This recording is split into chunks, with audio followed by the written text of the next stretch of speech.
The pizzas we tried. I also rarely buy or make frozen pizza, and, as a result, I had absolutely no brand loyalty and went in with an open mind. Here's what we found. This was the kind of thing where you could tell right from the box that it was going to be a good pizza. Screamin Sicilian seems to be the mom and pop beacon of light in an otherwise dark and confusing corporate chain world. The meat quality is top notch, and it's unlikely we would have ever guessed it was frozen. The pepperoni is somewhat spicy and really meaty. It tastes like you got it at an actual pizza shop. One of our tasters called it the best frozen pepperoni I've ever had. Whatever the fine people at Screamin Sicilian are doing, keep it up. Melty. Ooey. Gooey. This cheese was far and away the most like a real pizza. With a blend like mozzarella, provolone, fontina, smoked Gouda, and Parmesan, it was destined for greatness. Unlike the Freschetta 4 cheese, which initially seemed like the best cheese of all, it all melted together into a beautiful monstrosity of cheesiness. Freschetta looked like this at first, but it quickly hardened into a cheese scab unfit for human consumption. Full disclosure, we didn't want DiGiorno to be the winner here. It's such a household name that it seemed like too obvious a choice. But we are scientists, and this is science.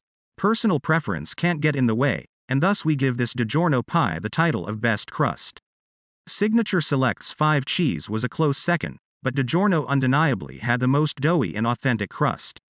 Well done. A true winner we have here. It's zesty and garlicky and oniony.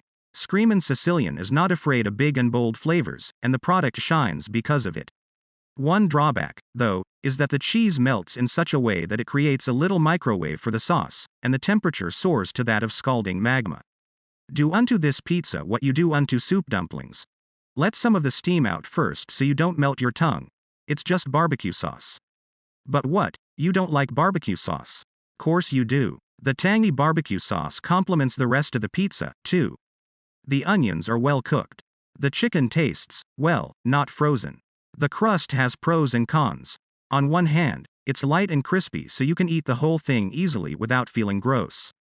On the other hand, it hardens so quickly that it's basically like eating pizza off a piece of mozza. This guy was fresh, light, tasty, and crispy. It tasted not unlike a pizzetti you'd get at an Italian restaurant. The tomatoes were, believe it or not, fresh. Even the pesto tasted like it hadn't just been frozen. The thin crust isn't exactly like the rising crust, but at least it's apparent that that's on purpose.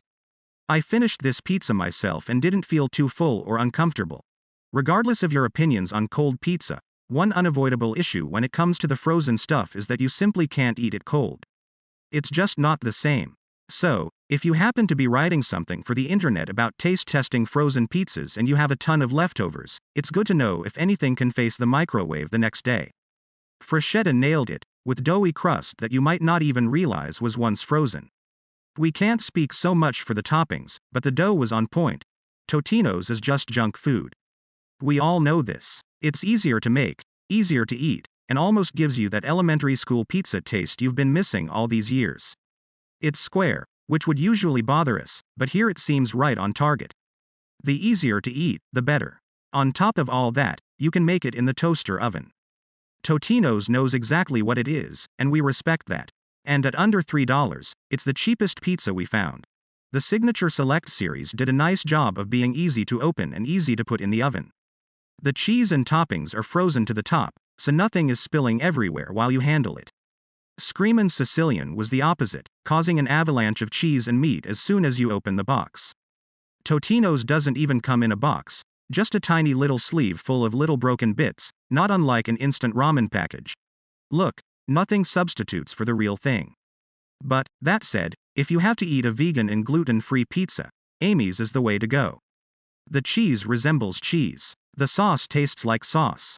The crust tastes like it's made out of rice. One of our tasters called it something to eat, and that's about the highest praise we can give to Amy's. If literally everything in the grocery store is sold out, this pizza is for life and death emergencies only. Okay, we sounded mean before. But here's the thing. This pizza cost $4, just about half of every single other pizza we tried. It tastes enough like pizza, isn't we? Gotta tell you, we didn't see this coming. Not even for a second. After one bite of the Screamin Sicilian, we were convinced nothing could top it.